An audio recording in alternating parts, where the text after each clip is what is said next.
Hello everyone, this is Dheeraj Suri and I welcome you all in Dheeraj Suri classes. So from today we are starting a new subject and it is law and economics. We are studying chapter number 1 from the reading of Miscellany. देखिए law economics economics एक अलग field है, law एक अलग field है. तो law and economics एक inter disciplinary stream है, यानी कुछ बातें हम लॉ की पढ़ेंगे, कुछ बातें इकोनॉमिक्स की पढ़ेंगे. हम इस बात को अब तक बहुत जगह पढ़ते आए हैं कि गवर्नमेंट जो है रूल्स बनाती है ताकि लोग रैशनली बिहेव कर सकें. लोग ऐसे रैशनली बिहेव करते हैं, लेकिन कुछ लोग सेल्फ इंटरेस्ट में ऐसा करते हैं जिससे दूसरों को नुकसान होता है. वैसा ना करें, इसके लिए गवर्नमेंट रूल्स बनाती है, फिर उन रूल्स की इन्फोर्समेंट कराती है, और वो इन्फोर्समेंट के लिए जो रूल्स बने होते हैं, रूल्स की प्रेजेंस और रूल्स की एब्सेंस में इकोनॉमिक बिहेवियर क्या होगा, वो ये सब्जेक्ट बताएगा आपको. जैसे आप बहुत सारी चीज़ें पढ़कर आए हैं इकोनॉमिक्स में. मैं एक छोटा सा एग्जांपल देता हूँ आपको. आपने एक्सटर्नैलिटी चैप्टर पढ़ा था और वहाँ मैंने, अगर आप हमारे पास पढ़े थे एक्सटर्नैलिटी, तो मैंने आपको एग्जांपल दिया होगा, ज़रूर आपने पढ़ा होगा कि देखिए होता क्या है. जैसे घरों के बाहर पार्किंग की समस्या है. अब वो जो पार्किंग है वो बेसिकली जो जो जगह है वो किसी की नहीं, पब्लिक गुड है बेसिकली वो. अब लेकिन आप गाड़ी खड़ी करते हैं तो मैं नहीं खड़ी कर पाता हूँ, मैं खड़ी करता हूँ तो आप खड़ी नहीं कर पाते हैं. और यहाँ पे फिर एक कोज थ्योरम है. कोज थ्योरम का कहना ये है कि भाई देखिए, अगर आप रूल्स को डिफाइन कर देंगे तो ये जो प्रॉब्लम है ये सॉल्व हो जाएगी. ठीक है, आप पार्किंग किसी एक आदमी को अलॉट कर दीजिए, और जिसको अलॉट कर देंगे उसके बाद ये उसका राइट है कि वो खुद गाड़ी खड़ी करे या दूसरे की खड़ी करे. लेकिन इसके लिए आपको रूल डिफाइन करना पड़ेगा और उस रूल की इन्फोर्समेंट करानी पड़ेगी. तो ये रीजन जो है, ये एरिया जो है, लॉ का आ जाता है. तो लॉ एंड इकोनॉमिक्स साथ साथ चलते हैं. गवर्नमेंट, आपने पढ़ा है मोनोपोली के बारे में, गवर्नमेंट मोनोपोली को प्रमोट नहीं करती. गवर्नमेंट ऐसा नहीं चाहती कि कंट्री में मोनोपोली बन जाए, कार्टेल बन जाए. ठीक है, क्यों? क्योंकि ऐसा होने पर वो कस्टमर्स को एक्सप्लॉइट करेंगे. तो इसके लिए गवर्नमेंट एंटी ट्रस्ट पॉलिसीज़ बनाती है. तो ये भी लॉ की फील्ड है, लेकिन इकोनॉमिक्स से इंस्पायर होकर बनती हैं ये पॉलिसीज़, ये सब. तो law and economics basically economics और लॉ के प्रिंसिपल्स को मिला के हम एक सब्जेक्ट पढ़ने वाले हैं. इंटरेस्टिंग सब्जेक्ट है. ठीक है, थोड़ा सा बड़ा टॉपिक है, बहुत सारी बातें अभी आप पढ़ने वाले हैं. अब स्टार्टिंग से हम लोग सबसे पहले इसकी डेफिनेशन पढ़ते हैं. मैंने आपको यहाँ लिख के दी, आपको पीडीएफ नोट्स मिलेंगे, उसमें आपके पास लिखी होगी. आप फिर भी अगर यहाँ से नोट करना चाहें नोट कर सकते हैं. देखिए, law and economics is known as economic analysis of law. इसको क्या बोलते हैं? Economic analysis of law. और ये मैंने जैसे बताया कि इंटर डिसिप्लिनरी फील्ड है, यानी इंटर डिसिप्लिनरी मतलब जहाँ पे लॉ भी है और इकोनॉमिक, दो डिसिप्लिन का संगम कह लीजिए. ठीक है, तो यहाँ पे we apply economic principles and methods to analyse and understand the effects of regulations. यानी यहाँ पर हम ये जानना चाहते हैं कि हम जो इकोनॉमिक प्रिंसिपल्स लगा रहे हैं या मेथड्स जो लगा रहे हैं उसके साथ लॉ का क्या इफेक्ट होगा, रेगुलेशंस का क्या इफेक्ट होगा, वो पढ़ते हैं. जैसे मैंने बताया अभी आपको कोज थ्योरम का एग्जांपल, कि आप डिफाइन कर दीजिए कि पार्किंग किसकी है, प्रॉपर्टी राइट डिफाइन कर दीजिए, फिर देखिए उसका क्या इफेक्ट होता है. कोज थ्योरम का कहना यह है कि मार्केट फिर अपने आप सॉल्यूशन निकाल लेगी प्रॉब्लम का, फिर आपको कुछ नहीं करना पड़ेगा. तो ये ऐसे, वो सिर्फ एक एग्जाम्पल है, ऐसे बहुत सारे एग्जाम्पल यहाँ पे पढ़ेंगे आप. तो effect of laws and regulations क्या होगा, वो यहाँ हमको पढ़ना है.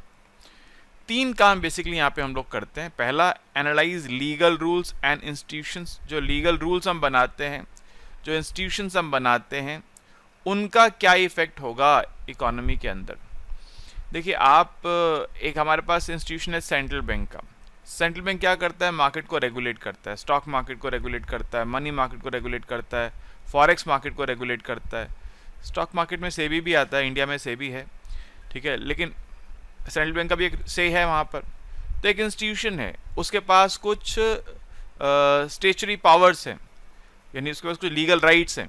तो उनका जब वो यूज़ करता है तो इकॉनमी पे असर पड़ता है. वो क्या इम्पैक्ट्स हैं, वो सब चीज़ें इस फील्ड के अंदर आती हैं. इवेल्युएट पॉलिसी ऑप्शंस, जो आप पॉलिसीज बनाते हैं उन पॉलिसीज का क्या असर होगा वो यहाँ पे हम पढ़ते हैं। एंड प्रिडिक्ट आउटकम्स, जो इकोनॉमिक मॉडल्स हैं उसके साथ जब हम लीगल रूल्स फ्रेम करते हैं तो उनका क्या इफेक्ट होगा वो यहाँ पे हम लोग स्टडी करते हैं। एक चीज़ है, देखो जो इकोनॉमिक अप्रोच है वो मानती है कि लोग जो होते हैं रैशनल होते हैं, अपने सेल्फ इंटरेस्ट में काम कर रहे होते हैं। हर आदमी रैशनल है। आप ये वीडियो देख रहे हो इसलिए नहीं कि आपको वीडियो देखना पसंद है, आप ये वीडियो इसलिए देख रहे हो कि आप ये सब्जेक्ट पढ़ना चाहते हो। और सब्जेक्ट क्यों पढ़ना चाहते हो? आपके नंबर अच्छे चाहिए। नंबर अच्छे क्यों चाहिए? ताकि आपको कल को जॉब अच्छी मिल सके। ठीक है, तो यानी आप अपने सेल्फ इंटरेस्ट में ये सब काम कर रहे हो। मैं अपने सेल्फ इंटरेस्ट में वीडियो रिकॉर्ड कर रहा हूँ कि बच्चे वीडियो देखेंगे, मुझे अर्निंग होगी, मुझे पैसे कमाई होगी। हर आदमी अपने सेल्फ इंटरेस्ट में कुछ कुछ इकोनॉमिक एक्टिविटी करता है।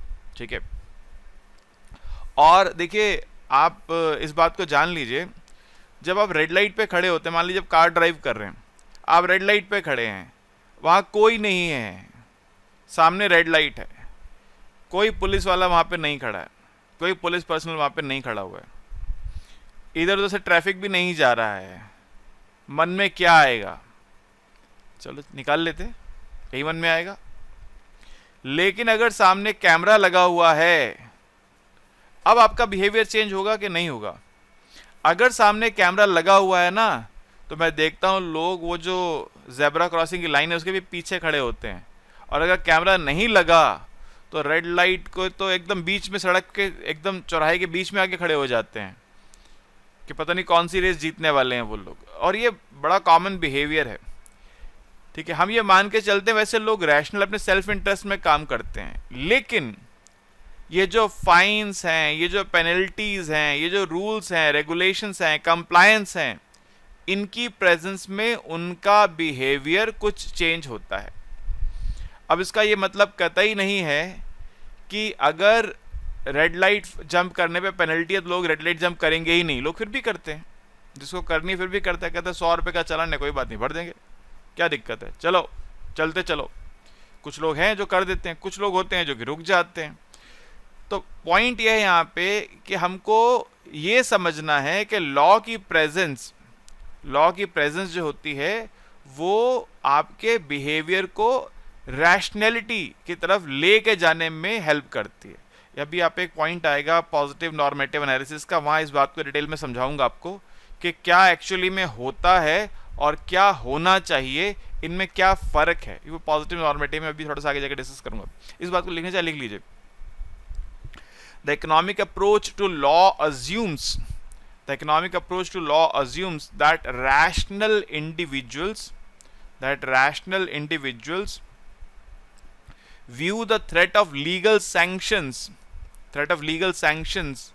fines, penalties as implicit prices for certain kind of behavior. And these prices can be set to guide behavior in a socially desirable direction. वहां पे रेड लाइट पे कैमरा क्यों लगाना पड़ रहा है?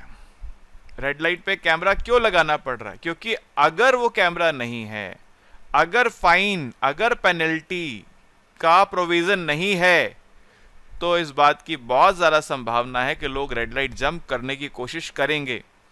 तो रेड लाइट जंप करने से प्रॉब्लम क्या है भाई? करने दो।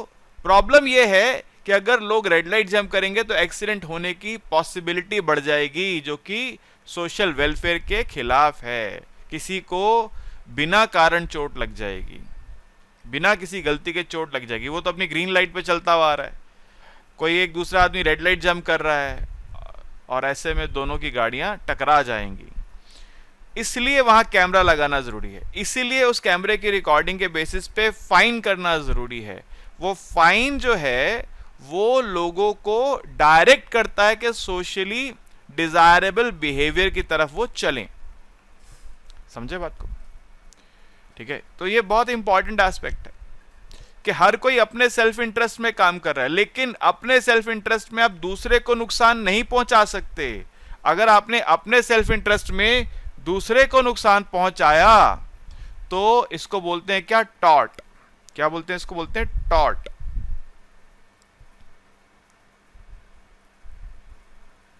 टॉर्ट। अब ये टॉर्ट क्या है? लिखो भाई, टॉर्ट क्या है? इसके ऊपर पूरा डिटेल में एक यूनिट आएगा टॉर्ट के ऊपर। अभी छोटी सी डेफिनेशन लिख लो। अ टॉर्ट इज एन एक्ट और a tort is an act or omission that gives rise to harm to someone else, and amounts to a civil wrong for which courts impose liability. आपने कुछ ऐसा किया जिससे, या नहीं किया, कुछ ऐसा किया या ऐसा नहीं किया। भाई जो आपको करना चाहिए आपने नहीं किया तो वो भी तो गलत है ना। भाई आपने दुकानदार के पास जाके आपने पैसे दिए सामान खरीदने के लिए, दुकानदार जी पैसे लेके चले गए, अब उनको आपको बदले में सामान देना है, वो नहीं दिया, तो कुछ किया, कोई ऐसा एक्ट और ओमिशन जो आपने नहीं किया, इससे दूसरे को नुकसान हो रहा है अगर, तो टॉर्ट है। अगर ये सिविल रॉन्ग है तो ये टॉर्ट है। आप नो पार्किंग में गाड़ी खड़ी करके खड़े हो जाते हैं जी, ये टॉर्ट है, क्योंकि इससे क्या होगा? दूसरों को इनकन्वीनियंस होगी। आप बीच सड़क में अपनी कोई दुकान ला के बैठ जाते हैं जी, ये टॉर्ट है। इससे क्या होगा? आने जाने वालों को असुविधा होगी, इनकन्वीनियंस होगी, उनको नुकसान होगा, सड़क पे ट्रैफिक जाम हो जाएगा, किसी का नुकसान हो जाएगा, ठीक है, टाइम वेस्ट हो जाएगा, तो ये टॉर्ट। इसके लिए ये सोशल रॉन्ग है, सिविल रॉन्ग है, इसके लिए कोर्ट आपके ऊपर लायबिलिटी, जो ऐसा करेगा उसके ऊपर लायबिलिटी इंपोज करेगी, ठीक है। तो पॉइंट यहाँ पे ये है कि हम ये जो लॉ बनाते हैं वो इसलिए बनाते हैं कि जो लोग हैं उनका जो बिहेवियर है वो सोशली डिजायरेबल हो।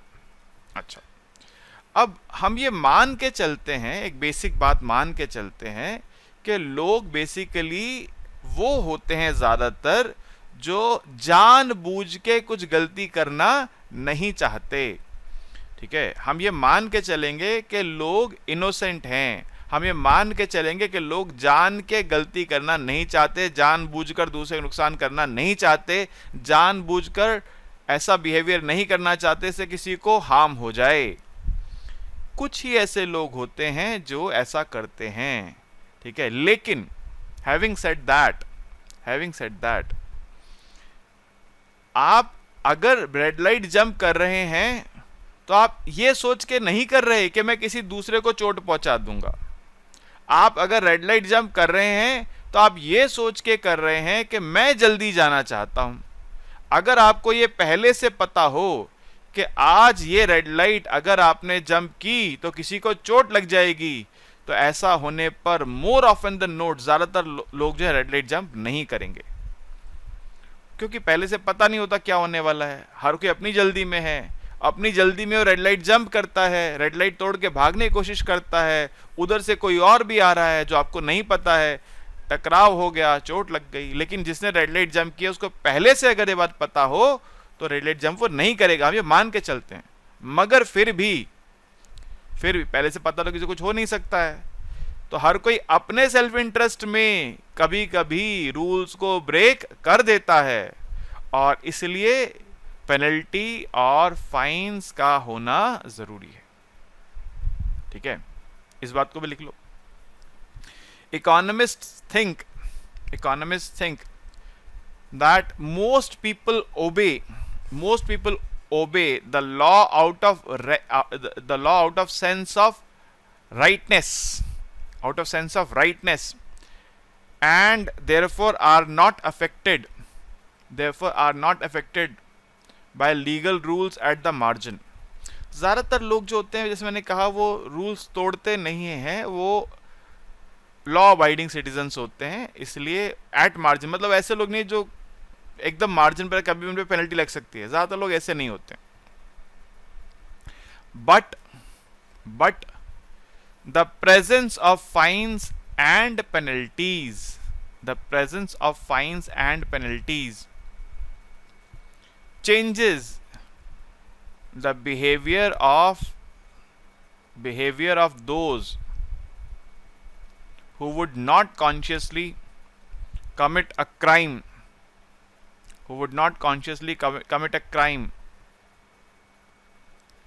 while engaging in a risky activity, that potentially subject them to tort liability. ठीक है, तो बात वही है, मैं रेड लाइट का एग्जांपल ले रहा हूं कि उसको समझना बात को आसान है. देखिए, ये बड़े कॉमन सी बात है जो अक्सर लॉ में बच्चे जो लॉ के स्टूडेंट होते हैं इस बात को पढ़ाते हैं. क्या कैपिटल पनिशमेंट होने से मर्डर्स रुक जाएंगे? जो किसी का मर्डर करता है उसको पता है अगर मैंने किसी का मर्डर किया तो मुझे फांसी की सजा हो जाएगी. ये कैपिटल पनिशमेंट होने पर भी क्या लोग मर्डर नहीं करते हैं? क्या ये कैपिटल पनिशमेंट इंसेंटिव है लोगों को रोक देने के लिए मर्डर करने से? ये एक डिबेटेबल इशू है. क्या फाइन्स लगाने से लोग रेड लाइट जंप नहीं करते हैं? या कोई भी लायबिलिटी लगाने से क्या लोग वो क्राइम नहीं करते हैं? इस बारे में कंक्लूसिवली कुछ कहा नहीं जा सकता है. हाँ, ये बात सच है कि ज़्यादातर लोग जो होते हैं वो नहीं करते हैं. ज़्यादातर लोग ऐसे होते हैं जो लॉ अबाइडिंग होते हैं. ज़्यादातर लोग ऐसे होते हैं जो अपने नाम के आगे किसी तरह का कोई डिफेम साथ जुड़ना पसंद नहीं करते हैं. इसलिए वो लोग क्राइम से बचते हैं, वो लोग टॉर्ट से बचते हैं. वो कोशिश करते हैं कि हमसे कोई रूल ना टूट जाए. अगर ये फाइन्स और पेनल्टीज नहीं होंगे तो वो लोग जो कि लॉ नहीं तोड़ रहे, वो भी उनमें से भी कुछ लोग शायद तोड़ दें. ठीक है, एक बड़ा फाइन लाइन है जिससे इधर और उधर समझना पड़ता है कि क्या ये पनिशमेंट्स होने से क्राइम रुक रहा है या नहीं रुक रहा है. तो इम्पॉर्टेंट पॉइंट यह है कि फाइन्स होने से जो क्राइम होने की पॉसिबिलिटी है वो कम हो जाती है. 100% तो रुकता नहीं है, रुक भी नहीं सकता है. ठीक है, अब इसी बात को अगर मैं आगे बढ़ाऊं आपके साथ, तो जो मैंने बता रहा था आपको, एक टॉपिक आएगा इसका नाम है, हम बोलते हैं क्या, positive and normative analysis. Positive and normative analysis. देखिए, पॉजिटिव एनालिसिस ये है कि क्या होता है और नॉर्मेटिव ये है कि क्या होना चाहिए. क्या होता है?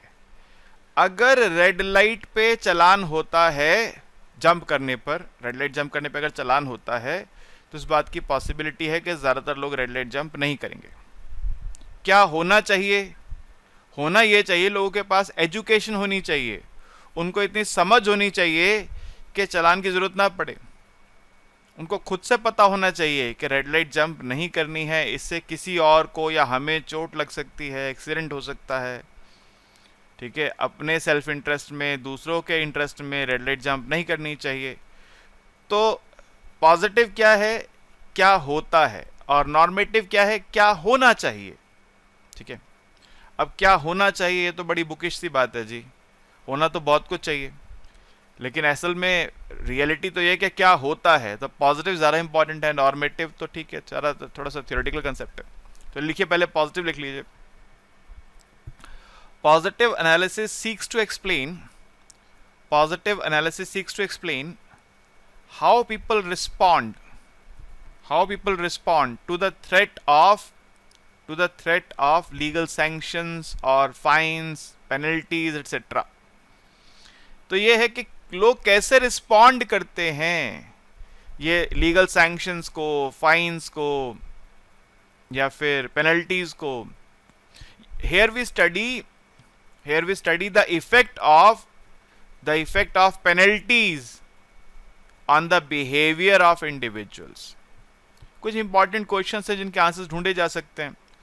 क्या रेड लाइट पे चलान बढ़ाने से रेड लाइट जंप होने के चांसेस कम हो जाएंगे? आपको क्या लगता है? मैं इसके आंसर नहीं दे रहा हूं यहाँ पे ना, यहाँ हमें इसका आंसर लिखना नहीं. ये क्वेश्चन है जो हम एनालाइज करेंगे सब्जेक्ट में कि क्या किसी एक टॉर्ट पे, किसी एक रॉन्ग डूइंग पे अगर पेनल्टी बढ़ा दी जाए तो क्या उसको रोका जा सकता है? जहाँ कुछ मैंने जो पहले पूछा था, क्या कैपिटल पनिशमेंट मर्डर केसेस को कम कर सकती है, रोक सकती है? ठीक है, अब रोक सकती है का आंसर तो सर्टेनली नो है। कम कर सकती है, इस पे डिबेट की जा सकती है,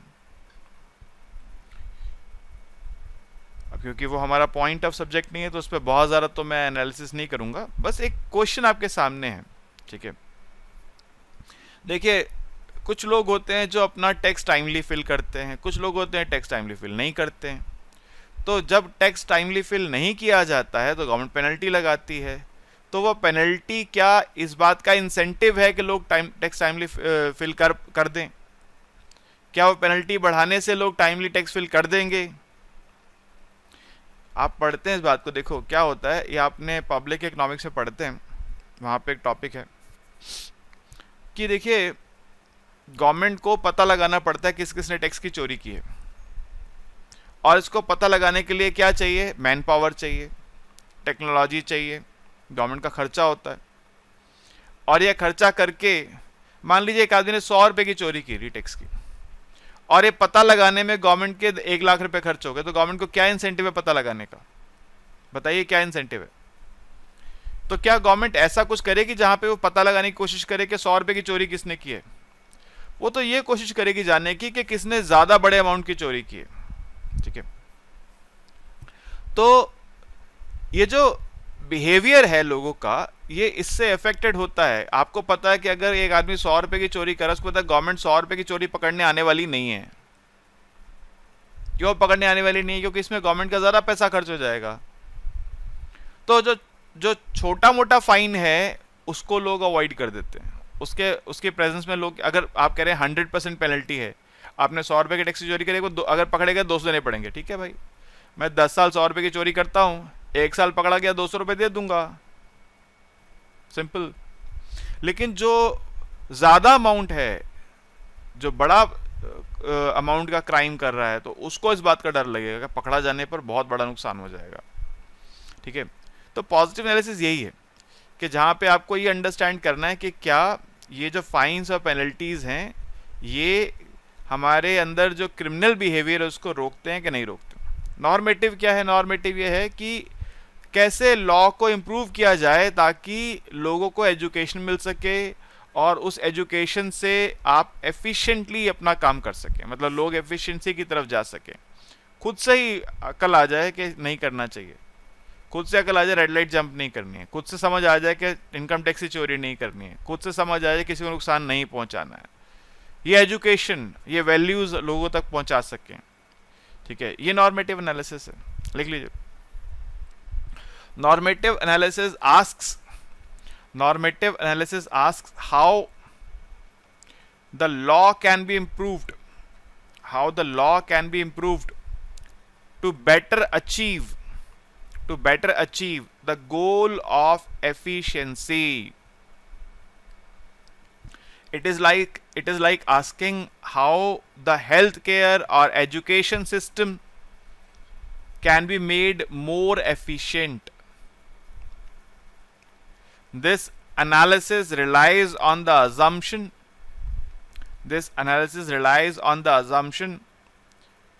that efficiency is a goal that law should reflect,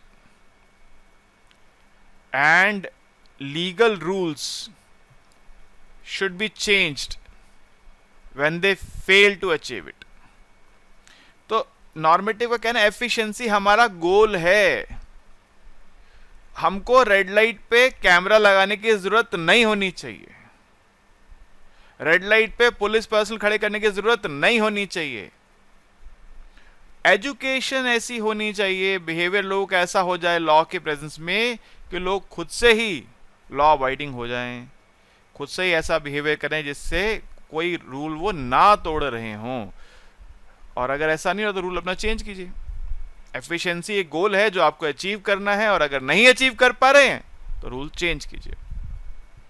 तो नॉर्मेटिव क्या है कि बड़ी आइडियलिस्टिक सी बात है, क्या क्या होना चाहिए, और पॉजिटिव एनालिसिस क्या है कि जो रियलिटी में होता है। ठीक है, अच्छा जी, इसके ऊपर डिटेल में माइक्रो इकोनॉमिक्स में आपने बहुत कुछ पढ़ा हुआ है पहले तो, पॉजिटिव नॉर्मेटिव में। अगर इस बारे में, वैसे यहाँ पे बहुत ज़्यादा इसका यूज़ नहीं, इतनी सी बात है, फिर भी अगर इस बारे में आपको डिटेल कुछ चाहिए होगा तो बताइएगा, मैं आपको उसका एक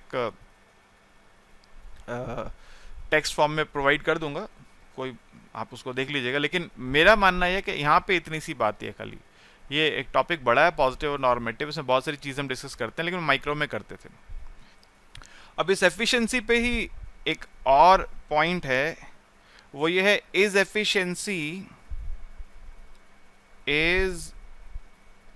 efficiency a valid norm for evaluating law.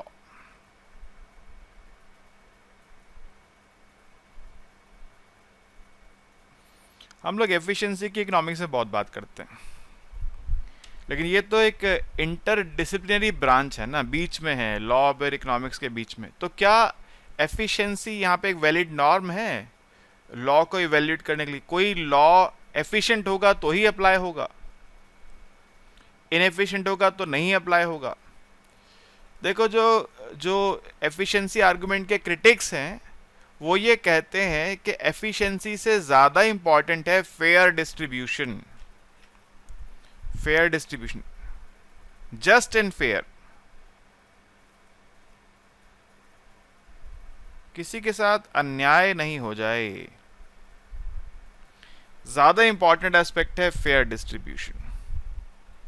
उनका कहना है कि किसी लॉ को एफिशिएंसी के क्राइटेरिया पे जज करने से बेटर है इस बात पे जज किया जाए कि आप वो सोसाइटी को फेयर डिस्ट्रीब्यूशन की तरफ लेके जाता है या नहीं लेके जाता है। लिखिए,